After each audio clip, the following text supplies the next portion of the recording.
Now, first up, Rasmus Hojlund described himself as the happiest man alive as he ended his long wait for a first Premier League goal, scoring the winner as Manchester United came from 2-0 down to beat Aston Villa 3-2. Erik Ten Hag's side booed off at half-time before that turnaround, ending a run of 3 games without a win or even a goal. I had several talks with him, and every time I pointed out, hey, you scored for Denmark a lot.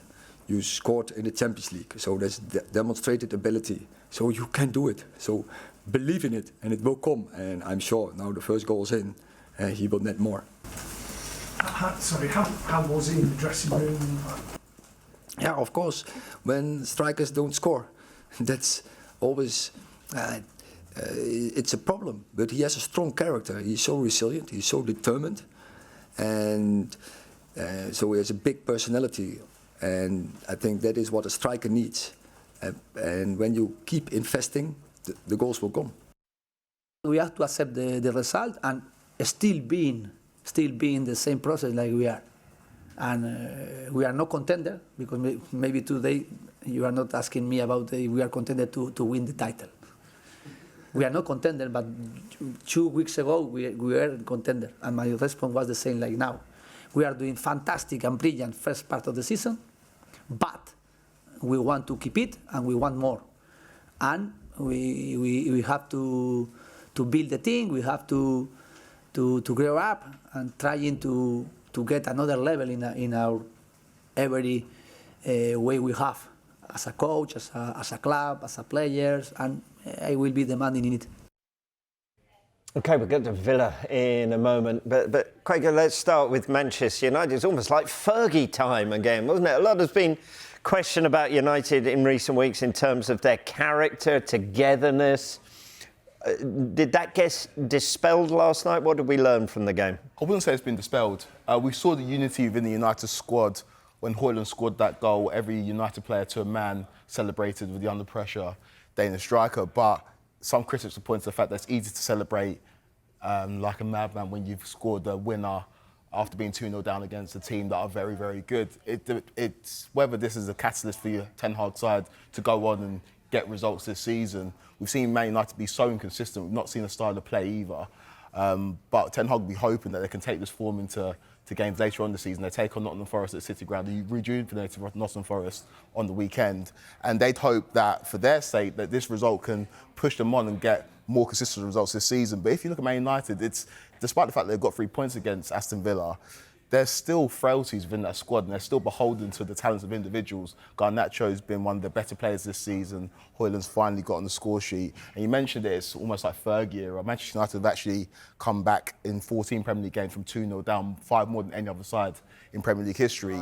And that's what they're going to have to show, some desire, some bite, because we know at this moment in time, Manchester United squad's not full of quality, but they're going to have to show some desire to really save their season and potentially save their manager as well. Yeah. Michael, you've been looking into some numbers around United's match winner, Rasmus Hojlund. What have you discovered? Everyone playing Christmas games last night. I'm looking into numbers. Look, believe in it, and it will come. They are the words of Erik Ten Hag after that huge win. And the stats still don't look great reading for the Danish striker, but just how important will that goal be going forward for him and Manchester United? And Manchester United fans will also be saying as well, he had a very good Champions League campaign. His team didn't have a good Champions League campaign, but he did score 5 goals for his side in the Champions League. So that is something to be encouraged about as well. But that goal is absolutely huge for him and Manchester United. Now, I'm going to go to the desk now. I've had a lot of turkey over Christmas. I'm going to come and sit down. You take a rest. Yeah. Your age, you need it, my friend. I know. Craig, let's come to you. There was that sort of disparity between the Champions League and the Premier League, but it's the Premier League where he needs to score. How relieved will he have been? Very, very relieved. Like Michael touched on, his record in the Champions League was exemplary. He scored 5 goals in 6 Champions League games, despite the fact that Manchester United went out of their group.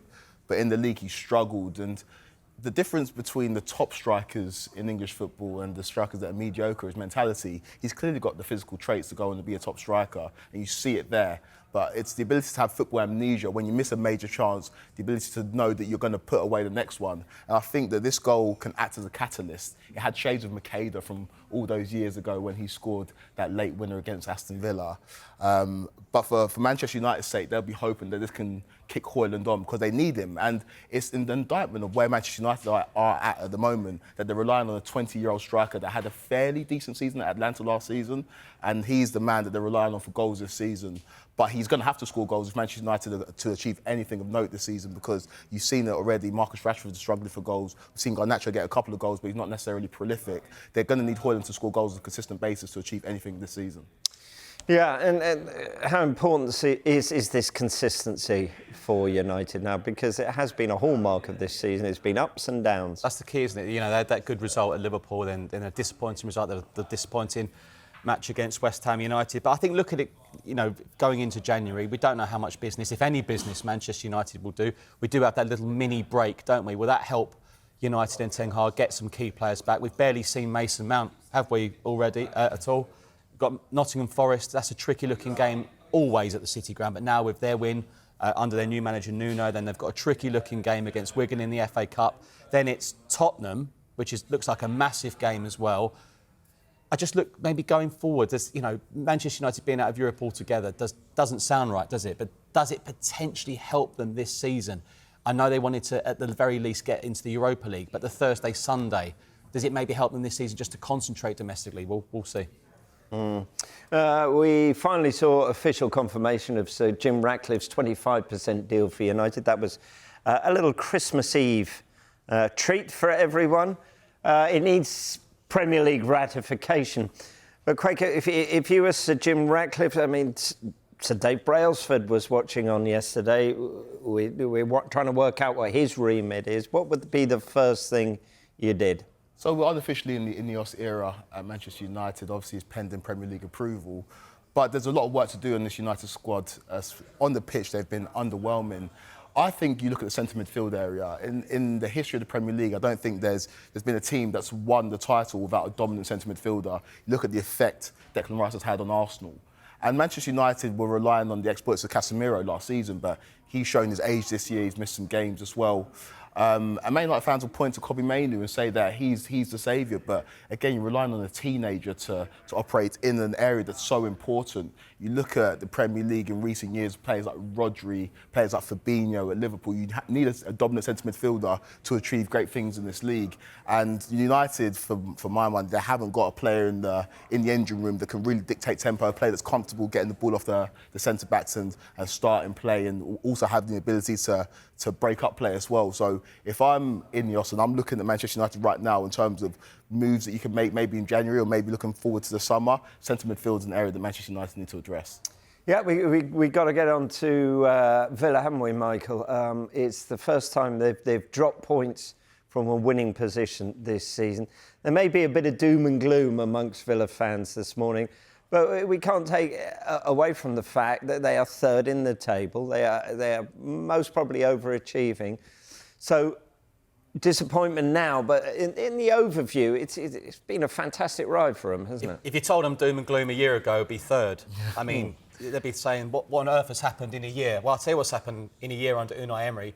It's just been a fantastic 12 months. They've watched excellent football, good recruitment, with an elite manager, you know, and it could still be a wonderful season for Aston Villa. Of course, you know, Friday night football, we saw them against Sheffield United. Everyone expected them to beat Sheffield United, to go top. It didn't happen. That would be disappointing for them. Yesterday would be a disappointment for them, but it could still be a phenomenal season for Aston Villa. Even if they don't get in the top four, I make them one of the favourites for the Conference League. We know how brilliant Unai Emery is in European competitions, so they've got so much to look forward to going into the new year. At this stage, though, if Aston Villa don't finish in the top four, will the fans at the end of the season be slightly disappointed, especially from where the results they had against Arsenal, against Man City?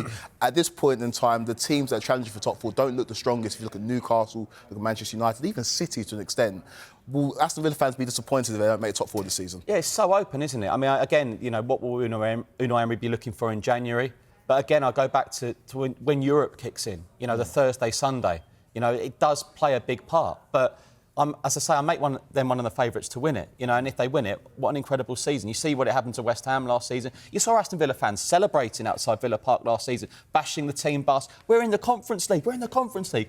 As I say, and now they're disappointed that they lost yesterday, but I'm sure they'll be delighted with what's been a brilliant year and an excellent season so far. Yeah, that disappointment shows them how far they've come.